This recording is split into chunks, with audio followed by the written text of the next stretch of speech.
Hello guys, മോളിൽ നിന്ന് വന്നുകൊണ്ടാണോ? വേറെ സ്ഥലമില്ല കാണിക്കാൻ, അതുകൊണ്ടാണ് മോളിൽ നിന്ന് വന്നത്. അയ്യോ, എല്ലാവരും ഫുഡ് കഴിച്ചു എന്ന് വിശ്വസിക്കുന്നു. ഞാനും ഫുഡ് കഴിച്ച് വയ്യാണ്ടിരിക്കുന്നു. എനിക്കറിയുള്ളൂ എൻ്റെ ബുദ്ധിമുട്ട്. ഇത്രയും ഫുഡ് കഴിച്ചിട്ട് ശ്വാസം വിടാൻ പോലും സ്ഥലമില്ലാണ്ട് അങ്ങനെ മന്നിച്ചിരിക്കുന്നു. കുറച്ച് ഒരു 2 ചിക്കൻ ബിരിയാണി കഴിച്ചു വിശന്നപ്പോൾ. അതെൻ്റെ തെറ്റാണ്, 2 കഴിക്കാൻ പാടില്ലായിരുന്നു. പക്ഷെ വിശപ്പ് വന്നാൽ പിന്നെ എനിക്ക് കണ്ണില്ല മൂക്കില്ല, അതുകൊണ്ട് നോക്കിയില്ല, കഴിച്ചു. അപ്പം അതിൻ്റെ ഒരു വിഷമം അങ്ങോട്ട് മാറ്റേന്ന് ഓർത്തു. ഒരു പാട്ട് പാടി നിങ്ങൾക്ക് തരാമെന്ന് ഓർത്തു. പാട്ട് അത്ര വലിയ നല്ലതൊന്നുമില്ല, എന്നാലും എന്തെങ്കിലുമൊക്കെ ഇട്ടുണ്ട് നമ്മുടെ നമ്മുടെ യൂട്യൂബ്. അപ്പം നമുക്ക് യൂട്യൂബിൽ പാട്ടിടാൻ വേണ്ടിയിട്ടാണ് ഞാനിപ്പോൾ ഇന്ന് ഇങ്ങോട്ട് ആഗമിച്ചേക്കണത്. വേറെ പ്രത്യേകിച്ച് ഇന്നൊന്നും ഇടാനുണ്ടായില്ല. സോ അതുകൊണ്ട് നമുക്കൊരു പാട്ടാ പാടിയങ്ങ് ഇടാം. ഇത് ഈ ശബ്ദം വെച്ചിട്ട് ഞാൻ ഒരു പാട്ട് പാടിക്കഴിഞ്ഞാൽ എങ്ങനെയുണ്ട് എന്ന് നിങ്ങൾ വേണം പറയാൻ. നല്ല പാട്ടാക്കി ഞാൻ നോക്കി വെച്ചിട്ടുണ്ട് മനസ്സിലായി.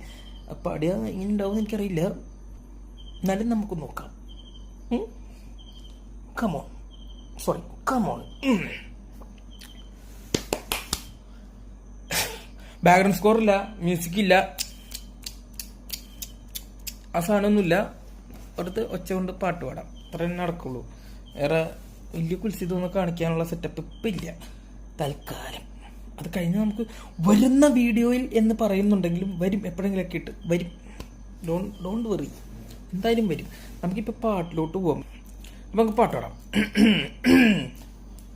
വലിയ എക്സ്പെക്റ്റേഷൻ ഒന്നും വേണ്ട, എന്നാലും നമുക്ക് പാടി ഒപ്പിക്കാം.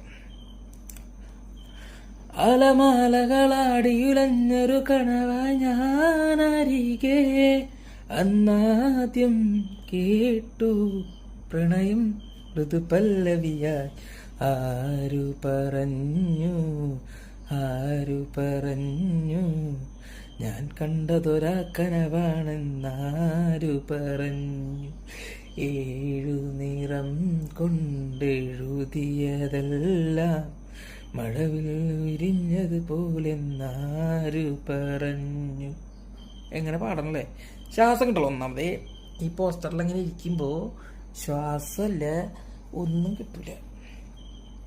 തൽക്കാലം തെറ്റ് ജസ്റ്റ് കേട്ടോ, സംഭവം അത്രയ്ക്കുള്ളൂ.